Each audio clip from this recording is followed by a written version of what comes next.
Hello, Snickerdoodles. I hope that you're all doing well. It's a day in Vancouver. It's kind of warm but cloudy. It's probably going to rain at any minute. Today is the day in Vancouver where you take your umbrella, maybe wear a t-shirt, take a light jacket. So I had my soft reline done on Friday.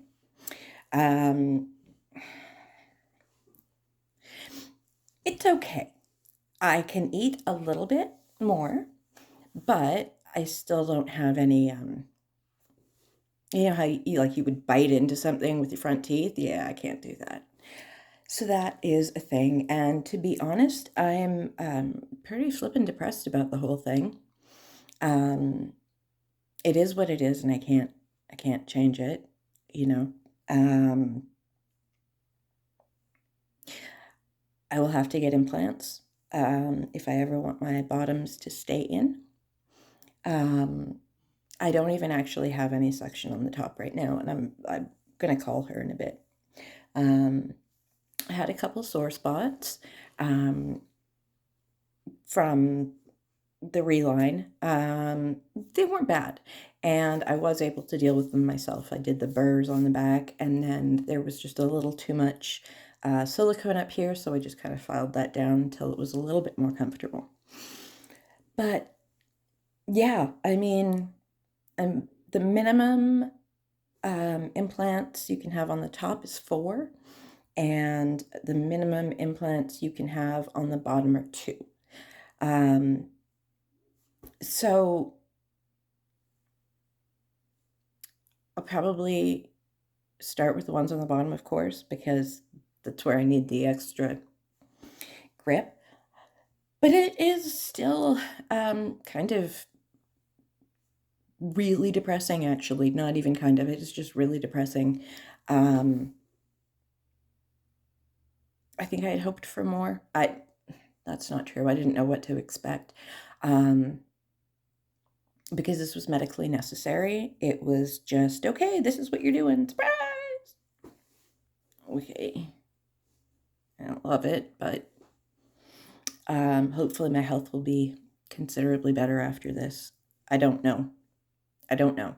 I mean, on one hand, and I don't know if you know this, but any kind of dental abscess, periodontal disease, can actually cause heart problems. And I don't know the exact mechanism of that. I am not a doctor. I don't even play one on TV. Um, but it can cause issues in other areas of your body. So it's really important to get that dealt with. Um, it's just kind of sucky, right? Like, on one hand, I'm physically healthier. On the other hand, it's emotionally challenging. Um, and I'm diabetic. I have type 1 diabetes. I actually have a really fun kind of diabetes called LADA, which I can't remember the full acronym, but it's like latent autoimmune diabetes of adulthood. Holy crap, I think that might actually be it. Oh, I remembered something. So I wasn't diagnosed with my diabetes until I was 36. Um, and it's a hard diagnosis when, you know, it's just a hard diagnosis. Type 2 is a hard diagnosis. The biggest thing with type 2 is it is possible to put that in remission with diet and exercise. Type 1, obviously, not so much. You are on, pardon me, insulin for the rest of your life.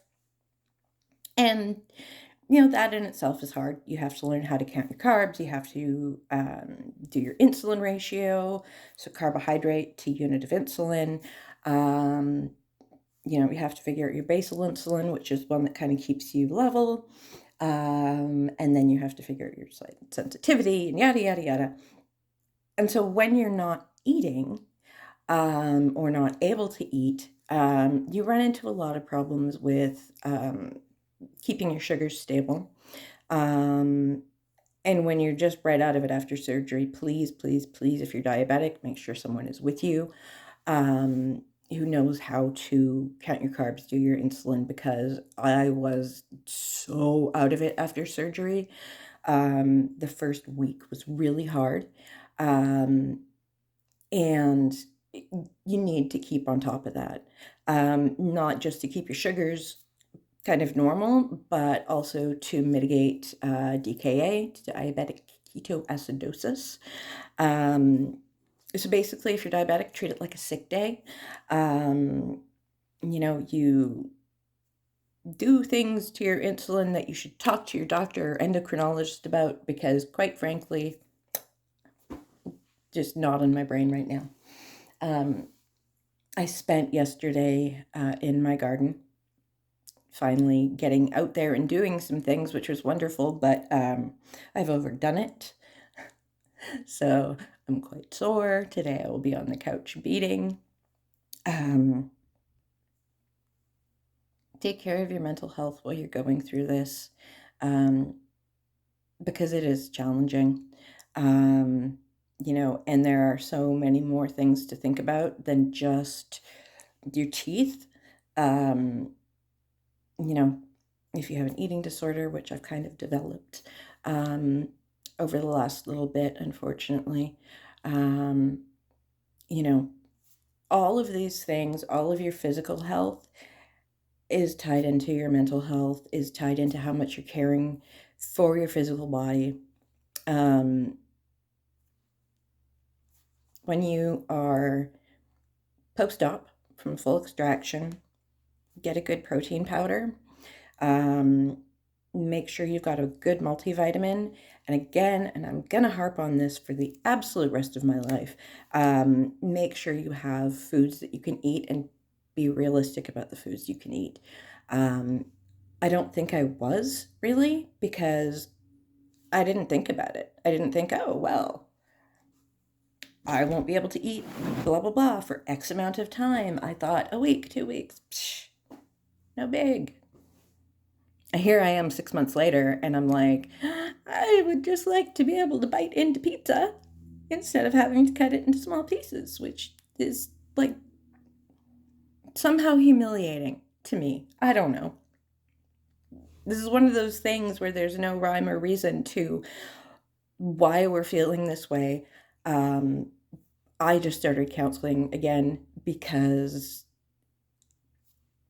it's a blow to self-esteem. It's a blow to your self-confidence. It is so many things. And please, please, please look after your mental health during this period.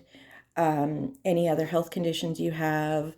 If you have a chance to talk to your doctor about how to manage whatever issues you may have post-op, please do talk to them. Use the resources you have. Look into resources in your community. If you have some, and I really hope you do.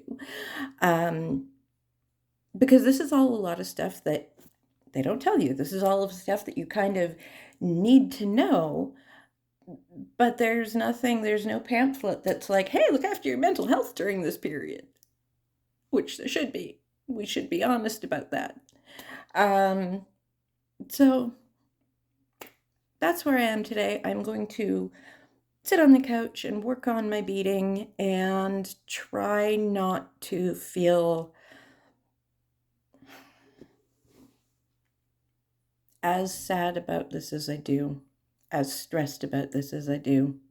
I ate dinner with my family last night and realized I am now the noisy chewer.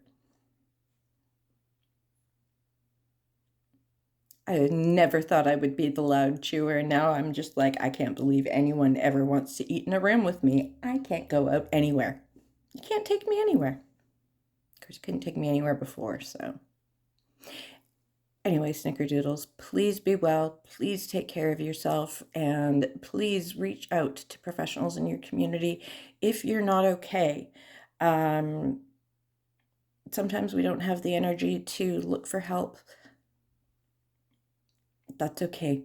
Google, or get a friend to Google, or get your partner to Google. Just find someone in your area who can give you some support during this time. I didn't understand. Oh, my sweet and holy hell.